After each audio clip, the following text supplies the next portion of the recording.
ነበር አቷሽ አንተ እኮ ነገር ይያለው ብለህ ዋሸኝ ልካረጉ እንኳንም ገደልኩት አስወጣሹ ደግሞ ታወሪያለሽ እንዴ እውነቴን ነው የምልህ እኔ አይደለሁም አሁንም ይዋሸሽ ነው እኔ ከፍያ ሳግቼው እንዴት ማስፈተው ይመስላል ታዲያ አንቺ ካሎልሽ ያባልሽ ነው ባዶ ቤት ተዋንታ አይደል እንዴ ወጣው እቺ ሲስተማችሁ ነች አመነኝ እባክህ ከዚህ በኋላ የሚያስተማምነን ገንዘብ ነው የምን ገንዘብ 1 ሚሊዮን ብር ታዘጋጅልኛለሽ ጊዜ የለኝም እሱ ብር እኮ ለኔ የሚያስፈልገኛል ስለዚህ ለሁለታችንም ማዘጋጃ ሰሚኛለሽ እኔ ባንቺ ምክንያት አደጋ ውስጥ ነኝ ላረኩልህ ጥሩ ነገር ስትል እንኳን ከዚህ ጉድ አውጣኝ ምን ሆንሽ እያልኩሽ እኮ ነው አባዬን ያገተው ልጅ አግኝቶ አንቆ ሊገለኝ ነበር ኧረ እባክሽ አዎ ምን ትመክረኛለህ ምን ልምከርሽ ምክር እንደሆነ አትቀበይም ይሄ ደግሞ ከምክር ያልፋል ቆይ ምን አለሽ 1 ሚሊዮን ብር አምጫለኝ ቆይ እሱ ምን ሆኖ ነው ቁጥር የሚባል አያውቅም እንዴ እንደዛ ልበለው እንዴ ቁጥር አታውቅም ልትዩ ነው አንቺ እሷ አጠገብ እኮ ስትሆኚ ጥንት ነው የምትመስዩ ረክጦ ነው የሚገልሽ ስለዚህ አንተ አናገረው እኔም ቦን ካንቺ ትንሽ ነው ከፍኮ የምለው አታነካኪኝ ከእንደዚህ አይነት ሰው ጋር ፈርተና አዎ ፈርቻለሁ ማፈር መስሎሽ ነው ፈርቻለሁ አለቀ በቃ አታስቀኝ እባክህ ይሄን ጎልያድ የሚያክል ሰው ያልፈራም ብለኔ ሱሸት አይመስልብኝም ለዞም የሰው ነፍስ ግድ የማይሰጠው ሰውዬ አልገባኝም እኮ ፈጣሪ መቼም እንደኛ አይደለም ካንቺ ጋር ይሁን በቃ አዎ በቃ ብር የለኝ አልሰጥሽ አቅምም የለኝ ከሱ ጋር መጣላበት እና ታዲያ ለምን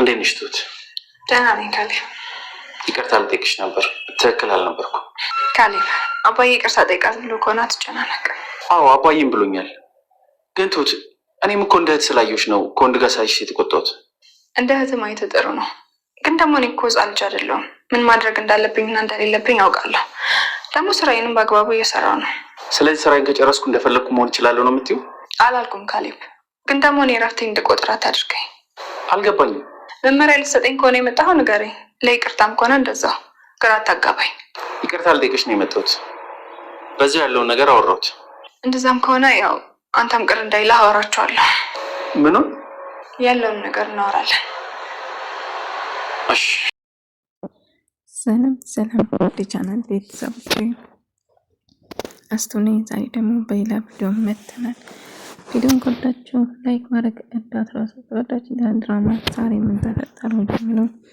አብረን እናያለን ማለት ነው ዳጊ እንግዲህ ካሌብ ከዚህ ቤት መውጣት አለበት ስለው አይ አልወጣም አባዬ እንድቆይ ጠይቆኛል ብሎ ሲጨቃጨቅ ነበር ቆይ አባቴን ደግሞ ምን አድርገህ ነው ያሳመንኩን እኔን ከቤት እንደወጣ አደረጋ አንተ ደግሞ እንድትቆይ ሆነ እንዴት ተፈጥሮ ነው ይሄ እያለም እጅግ በጣም ሲናደድ ነበር ቲና አባዬን ይቅርታ ብትጠይቁ አባዬ መቼ ምክር እንደማይላት ደግሞ ነገራት እኔና አንቺ ጋር ከምን ሞቴን እመርጣለሁ ስለዚህ ፍጥነት ቤት ለቃችሁ እንድትወጡ እፈልጋለሁ እያላት ነበር ከዛም አባዬ እባክህ ብትለው ነገር ግን በጭራሽ እቅራልሽም አሁን ቶሎ ለቆዛችሁ ተስዋችሁ ከነ ካሌብ ከነ ባልሽ ከቤት ውጡልኝ ብሎ ሰይፍ ይሰጣታል ነገር ግን አባዬ ለዳኒ እኮ ይቅር በላት እኔ እንደምንድነው ይቅር ማትለኝ እያለችው ነበር ነገር ግን በመጨረሻ አጋቹ መጥቷት ነው እኔ ላይ ድራማ ሰራችሁ አሰራድሻለሁ እያለ አባዬ እንደውም ሳስፈራራው ነበር ሰማኛሌ አሁን ሄድ ከቤቴ ፖሊስ ጠርጬ እንዳላስከፈድድ አሁን ብትሄድ ይሻላል ያደረኩት ነገር መቼም ቢሆን አረሳለም አለዛ ደግሞ በጥይት ግንባሬን ብዬና የምገላግን መርፌ በወጉት ራሱ የምተነፍስ ይመስለኛል እያሉ ነበር ቆይ ማን ነው ከዛ ያስፈታክ እንዴት ልትወጣ ቻልክ ብሎ እኔ ላይ የተጫወተ ማን ነው እሱን አይመለከትኝም ያገደችኝ ነው የፈታችኝ እሰራለታለሁ ለሷ ደግሞ ያን አይመለከተኝም አንተ የፈለከው ማርክ ትችላለህ ግን አሁን ሄድልኝ ከፊቴ እያለው ነበር አለዛ ግን አንበሳ ቆንኩ ትንሽ ቆየውን ፖሊስ ደውዬ እጠራለሁ እያለው ነበር አማራጭ ስላልነበረው ተነስቶ ይሄዳል ማለት ነው ምክንያቱም እኔ የምፈልገው ገንዘብ ብቻ ነው እስከ 1 ሚሊዮን ብር ካለመጣሽ አሁን ቢሆን በጭራሽ አልተውሽም እኔ ከየት አመጣለሁ ይናል ብር አብረን ነበር እኮ ስራችን የተበላሸ ደግሞ አባዬ ሞቷል ብለህ ያሰማኝ አንተ ነው እና ሞቷል ብዬ ወርሱን እንኳን ለመውሰድ ብዬ ስታገል ነበር ነገር ግን አባዬ እንደ አጋጣሚ የትም ቆይቶ መጥቶ ሰርፕራይዝ አደረገኝ ራሱ ሞተብኝ ሰርተፍኬት ራሱ አውጥቼለት ነበር ብዙ ነገር ግን አንተ ቆሽታኛል እያለችው ነበር። እሱ አይመለከተኝም አሁን ፈልጎ ገንዘብ እያለት ነበር። ቲና ዳኒ ጋር ትሄድና ዳኒ እባክህ እርዳታ እንፈልጋለሁ ያገተን አባዬን ያገተ ሰውዬ መጥቶ እያስፈራራኝ ጉሮሮን አንቆኝ ሊገለኝ ነበር። ምን ፈልገው ነው? እዛ ላይ ብር ፈልገው 1 ሚሊዮን ብር ጠየቀኝ። ቆይ ሰውዬ ቁጥሩን አቅም እንዴት ይሄናል ብር ይጠይቅሻል እያላት ነበር። አላቅም ዳኒ ግን ፈርቻለሁ እባክህ እርዳኝ እያለችው ነበር። እኔ ገንዘብ የለኝም አልሰጥሽ ምን ላደርግ እችላለሁ? ስለዚህ ልረዳሽ አልችልም። ታዲያ ወደ ህግ ልሂድ? አንቺም እኮ ወንጀለኛ ነሽ። አባዬ ተሰቃይ ነበር ግን እንዴት ከዚህ ጋር ጥያቄ ትጠየቃለሽ እያለ ታዲያ ምን ማድረግ እችላለሁ ዳጊ? እንግዲህ ፈጣሪ ፍርዳሽ ከማለት ውጭ ሌላ ምንም ማለት አልችልም እያላት ነበር። ካሌብ ትሁት ይቅርታ እየጠየቃት ነበር። ትሁት ካደርኩ ብላለች። እባክሽ ትሁት ባደረግኩት ነገር ተጸጽቻለሁ ይቅር በይኝ። እባክሽ ጥለሽኝ የትም አትሄጂም።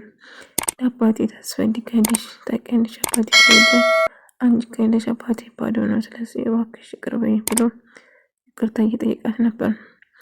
ነገር ግን እኔ እኮ እንደ እህቴ ስለማይሽ ነው እንደዛ ስጮህብሽ ሲቆጣጠርሽ የነበረው እንጂ ላንቺ መጥፎ ነገር አስቤ አይደለም እና ይቅር በይኝ ብሎ ይቅርታ ይጠይቃታል ማለት ነው። ነገር ግን ይቅርታን ተቀብያለሁ ግን እዚህ መቆየት ፍላጎት የለኝም እሄዳለሁ እያለት ነበር። ትሁት በቃ ጨክነሽ እኔን ጥለሽ ለመሄድ ወሰንሽ እያለ ስጠይቃት ነበር። አባዬ እባክህ ይቅር በለኝ ሌላ አማራጭ የለኝም እኔ እንደዚህ አይነት እንትን መቋቋም አልችልም እያለችው ነበር። እባክሽ እያለም ካሌብ በአባዬ በጣም ተናዶ ስለነበረ ካሌብ ከቤት ውጣልኝ ቤት አይደለም ብሎ ነገረው። ከዛ አባዬ ከዚህ ቤት እንውጣለን ትፈልጋለች ማለት ነው። አዎ ዳኒ እንድትቆየው ነገርኩ፣ ነገር ግን እኔን ከቤት ለማስወጣት ወሰንከው። እሺ እኔ ምረብሽ ከሆነ እወጣልሃለሁ። አዎ ሚስቴን ይዘውጣልኝ። አይ ሚስቴ አይደለችም የወረቀት ብቻ ነው እንጂ በጭራሽ ሚስቴ አይደለችም እያለ ነበር። ምንም ብን ቶሎ ብላችሁ ከቤት ይውጡልኝ። እናንተ ማየት ቤት ማየት እኮ አስጠላኝ። ለእናንተ ስል የት ልሄድ? ግን ፈለግኩን ከቤቴ ብቻ ውጣልኝ ብላ ይነግረዋል። ካሌብ እጅግ በጣም ይናደዳል። ቲናም አሁንም ድጋሚ አባዬን ለመጉዳት እያቀደች ነው። እንግዲህ አባዬ ከቤት እንድወጣ ትዕዛዝ ከሰጠኝ አሁን ትሁት የለችም፣ አባዬን እንደፈለጉ አድርጋለሁ፣ እጫወቱበታለሁ እያለች ነበር። እኔ አንቺ ሴጣን ስራ ውስጥ በጭራሽ ተሳታፊ ሊሆን አልችልም። ቲና ተይኝ በቃ ነበር። አሁን እኮ ቤት ውስጥ የፈለግነው ማድረግ እንችላለን፣ ምክንያቱም ያቺ ትሁት ተንከሲስ ትሁት የለችም። ስለዚህ አባዬ እንደፈለጉ እጫወትበታለሁ፣ ያንን ሀብት ሳልካፈል ወይም ደግሞ ሳልወስድማ ከዛ ቤት በጭራሽ አልወጣም እያለት ነበር። ቲና እባክሽ ትሁት እባክሽ አትውጪ እያለ በተደጋጋሚ በጠይቃቱም ቲና ግን ትሁት ግን በጭራሽ አይሆንም እያለችው ነበር። ቆይ ከቅርታ በላይ ምን እንዳደረግልሽ ነው የምትፈልጊ? በጣም አበዛሽ አሁንስ እንደው እያላት ነበር። ለምን ትሁት ጥሩ ስሜት ላይ እንዳልሆነችው እየጠየቃት ነበር። ያው በቅርቡ ደስተኛ ትሆናላችሁ እኔ እሄዳለሁ እያለች ትሁት ወደ ቤት ለመሄድ ነው። ምንድን ነው የተፈጠረው? ካሌብ አስከፍቶሻል እንዴ እያላት ነበር። አይ ማንም ያስከፋኝ ነገር የለም ግን ብቻዬን መሆን ስለፈለኩት ነው እባክህ ትለዋለች። እንግዲህ ቲና በሄደችበት የአጋጁ ጠብቆ ገንዘብ ያስጭኝ እያለ እያስጨነቃት ነበር። እሷ በሄደችበት ሁሉ ይከተላታል። አይኔ ካንቺ አይልቅም ፈልገው ገንዘቤን ብቻ ነው። ደግሞ እህቷ ጋር ስልክ እየደወለች ማምጣት እንደምትፈልግ እየነገረቻት ነበር። አባዬም ናፍቆሻል ቶሎ ነይልኝ እህቴ እያለቻት ነበር። እና መጨረሻ እንግዲህ ትሁትን ለመሄድ ትወስናለች። ዳኒ ላረጋጋት ቢሞክራቱም እባክሽ አትጂ አባዬን አስቢ ብላቱም መሄድ እንደምትፈልግ ነገረችው። ነገር ግን ዳኒ ደስተኛ አይደለም ትሁት በመሄዱ ማለት ነው። ካሌብና ዳኒ እያወሩ ያለ ቆይ እስካሁን ትሰራልኝ ለምንድን ነው ከዚህ ማትጋዛ አድርግ እያለ ሁሉ ነገር አውቃል አይደለም ለምን አትሄድም እያለ ነበር። አባዬ ነው እንድቆይ የፈቀደልኝ እያለ ነበር። ሊሄድ ነበረ ግን አባዬ አስቁመኝ ነው እያለ አረ እንደዛ ነው በጥቂት ነገር ነው አባዬን የሸወድከው እያለው ነበር። አንተ እንደፈለግ ማሰብ ትችላለህ፣ ነገር ግን እስቲ ከኔ ጋር መዳረቁን ተውና ትሁትን አናግራት፣ ትሁት እጅግ በጣም ተከፍታለች እያለው ነበር። ስለ ትሁት አንተ ምን አገባ እያለ ዳኒ ሲጮህበት ነበር። ቆይ ምን ማለት ነው ይሄ ደግሞ? ስለ ዳኒ አገባም። ትሁት እንግዲህ አባዬ መርቀኝ መሄድ አለብኝ እያለችው የአባዬ ምርቃት እየጠበቀችው ነበር። እና አንቺ እንደፈለግሽ አንቺ ያሰብሽን ሁሉ ማድረግ ትችያለሽ እያላት ነበር። ዳኒ አባዬን ትሁት መሄድ እንደምትፈልገው እየነገረው ነበር። በቃ ቆረጠች፣ ወሰነች ማለት ነው። አባዬ ግን ትሁት ምን ሆነ ነው? ምን ተፈጥሮ ነው እያለ እያናገራት ነበር። ግን ምንም ታሳመናት አልቻለም። ትሁት ልብሷን እያስተካከለች ልትወጣ ወሰነች ማለት ነው። እንግዲህ